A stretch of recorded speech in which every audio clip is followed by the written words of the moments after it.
Preciso falar sobre Arthur, ex-atacante do Palmeiras, sugerido para Flamengo e Cruzeiro.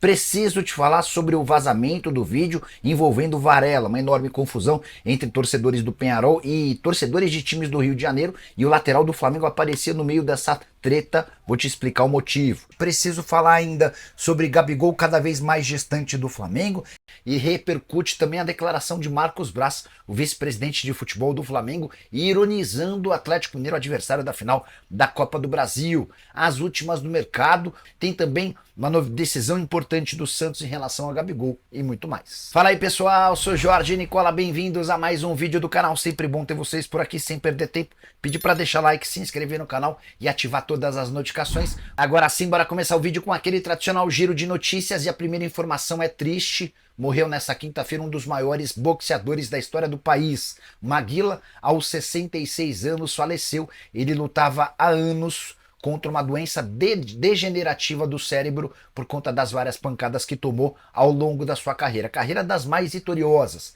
77 vitórias, 7 derrotas e um empate. Das 77 vitórias, 61 por nocaute. Bora de notícia importante envolvendo o Gabigol. O Santos, um dos maiores interessados na contratação do atacante para 2025, desistiu de contratá-lo. Foram pelo menos 3 investidas ao longo do ano, a última delas com disposição de pagar 2 milhões de reais por mês, salário bem acima do restante do elenco. O Gabigol nunca demonstrou ou respondeu qualquer uma dessas ofertas, levando os dirigentes do Santos a entenderem que ele não quer voltar para Vila Belmiro. O Santos abre mão de fazer proposta e não deve mais negociar a possibilidade de contratar o Gabigol, cujo vínculo no Flamengo se encerra em 31 de dezembro, até por isso ele já poderia assinar um pré-contrato para se mudar de graça para qualquer clube do Brasil ou do exterior a partir de 1º de janeiro. Só para completar, na Vila Belmiro existe a suspeita de que ele possa ficar no Flamengo desde a contratação ou a efetivação de Felipe Luiz como técnico. Tenho contado para vocês que esse não é o plano da atual diretoria. Se o Rodrigo Dunch, o candidato à presidência pela situação, vencer a eleição marcada para 9 de dezembro, o Gabigol não fica na Gávea. Agora sim, bora falar sobre o maior prêmio já pago na história do futebol da América do Sul. É isso que vão brigar os finalistas da Libertadores da América. Conmebol prometeu um prêmio de 23 milhões de dólares ou 131 milhões de reais para o campeão da edição desse ano.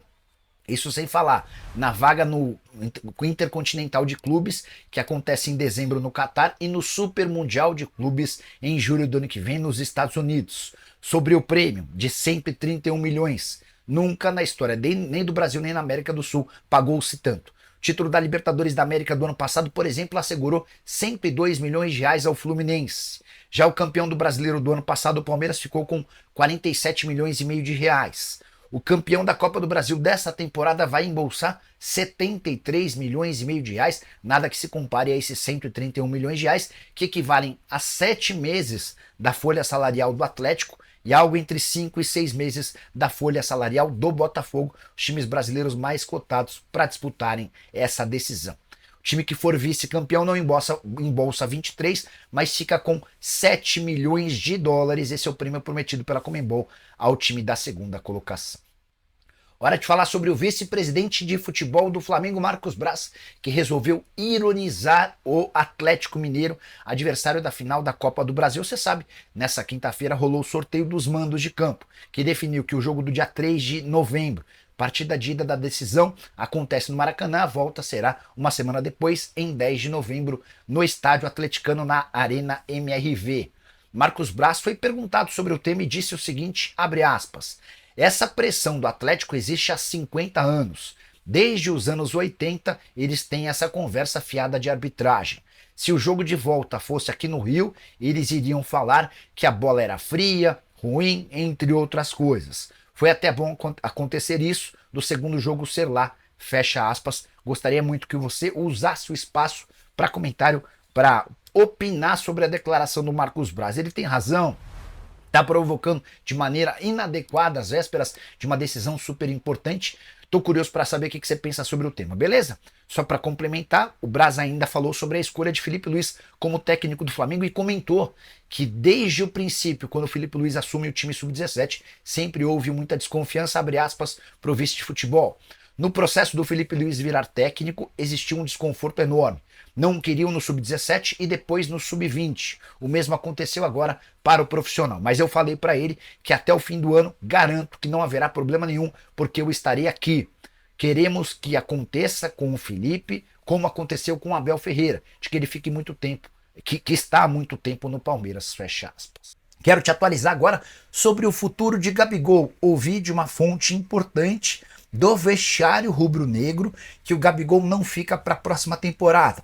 Apesar de Marcos Braz, vice de futebol, e Rodolfo Landim, presidente, terem acenado nos últimos dias em entrevistas para a imprensa que cogitariam a renovação do contrato, o planejamento interno no Flamengo é outro. Ninguém no Flamengo cogita essa ideia, pelo menos por agora.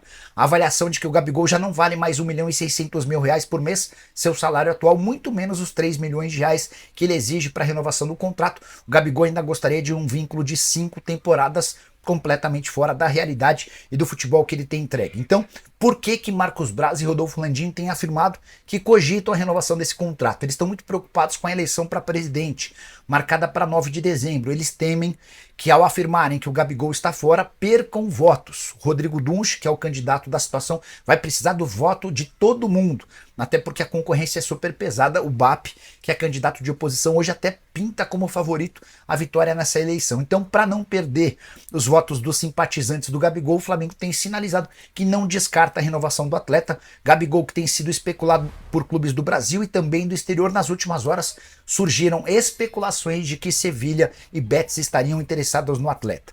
Só para completar sobre o Flamengo, já havia contado para vocês pela manhã sobre a preocupação com o De La Cruz. O meio atacante uruguaio passou por exames médicos e se constatou que ele tem uma lesão no músculo posterior da coxa direita. Tempo de recuperação não foi divulgado, mas existe um risco real de o De La Cruz não estar à disposição para as partidas finais da Copa do Brasil, marcadas para 3 e 10 de novembro contra o Clube Atlético Mineiro. Quero te explicar agora sobre a enorme treta em que se envolveu Guilhermo Varela, lateral direito do Flamengo. Rubro-negro de folga durante a semana, sem competição para disputar, treinando e pensando no Campeonato Brasileiro do final de semana. Mas o Varela foi flagrado em vídeos que vazaram com a torcida do Peñarol na Praia do Recreio dos Bandeirantes, no Rio de Janeiro. Confusão gigante por volta das 11h40 da manhã. Relatos dão conta de que torcedores do Peñarol começaram a agredir pessoas que estavam na praia e saquear alguns dos quiosques. A polícia foi chamada e houve uma grande guerra campal. E em meio a tudo isso, quem estava por lá? Guilhermo Varela. Chamou a atenção de todos, torcedores do Flamengo ficaram revoltados com Varela, até porque torcedores do Peñarol estão no Rio de Janeiro para assistir ao jogo contra o Botafogo, válido pela Libertadores da América, na noite desta quarta-feira. O Flamengo soltou uma nota oficial esclarecendo a presença do atleta e dizendo o seguinte, abre aspas, o lateral recebeu uma ligação de 2 amigos e foi retirá-los da confusão. O jogador está no ninho do urubu nesse momento, numa confraternização, fecha aspas. Nessa mesma nota, o Flamengo afirma que o caso está entregue às mãos do Marcos Braz, é o vice-presidente de futebol, que vai definir se vai haver alguma punição ou não. Depois, o próprio Varela soltou um comunicado afirmando que foi chamado por 2 amigos que estavam muito assustados com toda a confusão e ele foi tentar prestar solidariedade. O problema é que pintou contradição. Um dos empresários do Varela deu uma entrevista a uma rádio uruguaia afirmando que ele tinha ido lá para levar camisas do Peñarol. Enfim, um verdadeiro caos estabelecido sobre o tema. Gostaria que você usasse o espaço para comentário para dizer o que você pensa sobre o tema. Varela merece punição? Nada a ver? Segue o jogo?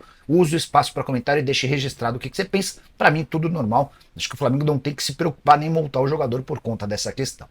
No Flamengo, posso contar que o nome do ator agrada, mas a avaliação é de que o Flamengo já tem hoje vários jogadores para essa função. Recentemente foram contratados Gonzalo Plata, Luiz Araújo, Everton Cebolinha, tem também o Matheus Gonçalves. Então, nesse momento, não há nada muito quente envolvendo Arthur e Flamengo.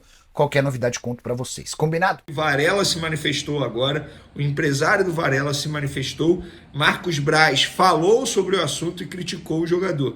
Na versão do Varela e do próprio empresário, a versão confirma a informação que a gente trouxe com detalhes e eu vou trazer para vocês agora os desdobramentos do caso Varela, se ele será punido ou não, o que pensa a diretoria, enfim, vamos falar muito sobre esse assunto, encerrar de vez esse assunto.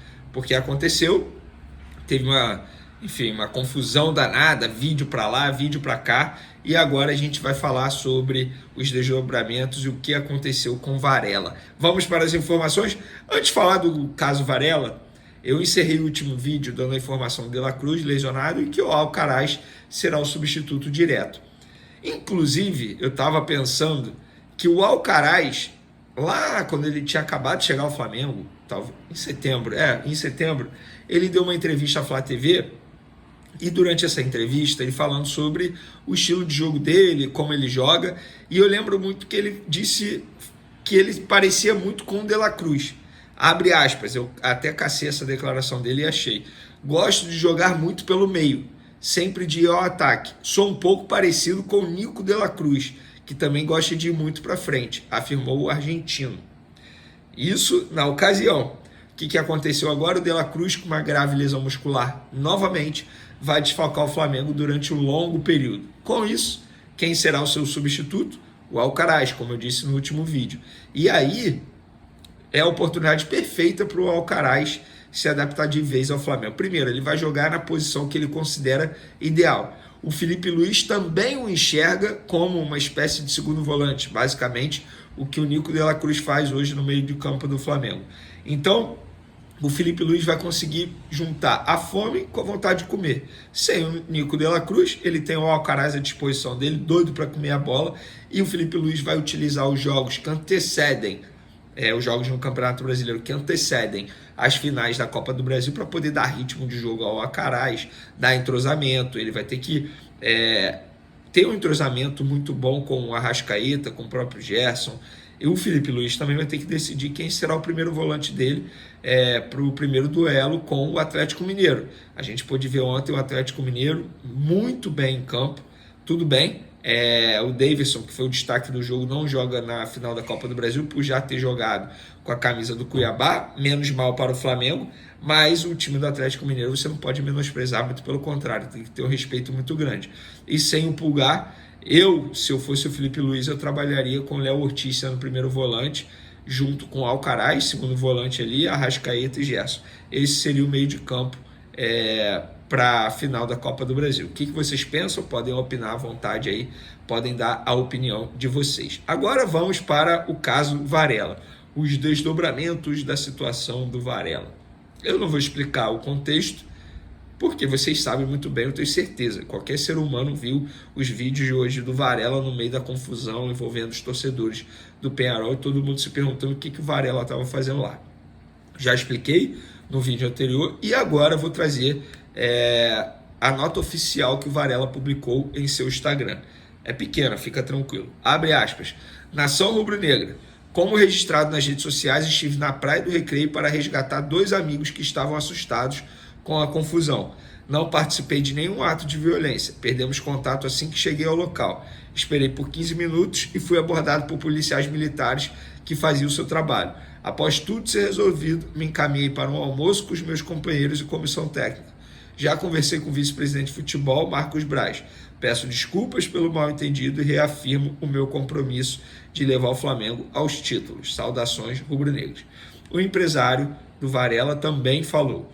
O Varela tem um parente que está aqui. Estava tendo uma confusão. O parente ficou nervoso e ligou para ele. Perguntou o que ia fazer. Ele estava saindo do treino, parou lá para poder socorrer a pessoa e tirar da confusão. Quando ele parou o carro, tinha um policial lá. O policial viu que era um carro suspeito, pediu para descer do carro e revistou o carro. Como ele era uma pessoa pública, alguém o filmou. Foi feita a revista, viu que o Varela estava ok e o documento ok. Está liberado. Inclusive, está no CT agora. Ele parou o carro, a pessoa ia entrar no carro dele e ele iria embora. As pessoas não iam nem saber que ele foi lá, explicou o empresário do jogador, que se chama Fábio Pinto. Marcos Braz, vice-presidente de futebol do Flamengo, também falou sobre o assunto. Ele deu uma entrevista à TNT Esporte, comentando a situação do Varela. Abre aspas para o dirigente do Flamengo. Isso não faz parte do futebol. Obviamente ele está falando da confusão dos torcedores do Peñarol. Cenas lamentáveis que vimos na orla do Rio de Janeiro. Varela treinou normalmente, fez todas as atividades no clube, chegou a ir no almoço de confraternização no CT e saiu para encontrar 2 amigos. Isso foi o que Varela passou para mim. Ele estava extremamente preocupado com esses dois amigos e foi com o carro dele para perto desses amigos. Quando ele estava parado, com bastante gente, chegou a polícia militar, que pediu para que ele saísse do carro. Ele não estava fora do carro, em nenhum momento, em nenhum tipo de confusão. Estava no lugar errado, não deveria estar lá. Mas ele não estava fora do carro, não estava em confraternização com torcedores do Peñarol e nem de tumulto. O policial militar determinou que ele saísse do carro e ele fez certo, tinha que cumprir a ordem do policial. Quando viram que era ele, o mundo de hoje simplesmente não tolera mais isso. Em 5 minutos você tem 300 imagens. Ele sai dali e volta normalmente ao almoço. A gente fez um almoço com jogadores, comissão técnica e funcionários de futebol do Flamengo num lugar bem reservado. Fizemos esse almoço para que possamos nos unir mais nessa reta final de Copa do Brasil e do Brasileiro. Bom, eu já falei a minha opinião aí sobre essa confraternização. Acho que não tem que ter essa confraternização justamente hoje. Inclusive, se o Flamengo tivesse feito aquilo que todo mundo esperava, o Flamengo hoje estava em campo contra o Botafogo em uma semifinal de Libertadores. Eu não acho que precisa dessa confraternização para se unir mais. Por exemplo, o Jorge Jesus fazia muito isso. Era um outro contexto, uma outra situação. O Rafinha, lateral direito, já falou sobre isso. E repito, naquele contexto, naquela situação, eu achava ok. Até porque o Flamengo estava tendo sucesso dentro de campo. Nesse contexto, eu não sou a favor dessa confraternização. Para mim, só mostra a falta de pulso firme do departamento de futebol do Flamengo. Leia-se Marcos Braz, vice-presidente de futebol do Flamengo. Pelo menos é a minha opinião. Veni, você é muito rígido. Veni, você é muito chato. Beleza, pode ser. Você pode achar isso, mas sim, eu penso dessa maneira e não vou mudar minha opinião. Eu acho que não deveria ter confraternização. Não sei o que vocês pensam. Se pensam ao contrário, ótimo, podem comentar à vontade. Everton Cebolinha está cada vez mais perto de voltar a brilhar com o manto sagrado. A recuperação dele, depois daquela lesão no tornozelo contra o Palmeiras, está avançando bem, e a cada novo vídeo que ele posta treinando com bola lá no Ninho do Urubu, a nação fica mais animada. Mas mesmo com todo esse progresso, o Cebolinha segue no departamento médico e deve voltar aos gramados só em 2025. A torcida está ansiosa, mas sabe que ele voltará no momento certo e com toda a força para ajudar o Mengão. É claro que a lesão foi um golpe duro. Afinal, Everton vinha em grande fase, já tinha disputado 30 partidas, marcado 5 gols e dado 5 assistências. Só que, além dele, o Flamengo também está lidando com as ausências de Matias Vina, Pedro e Luiz Araújo, que também se recuperam e só devem voltar no ano que vem.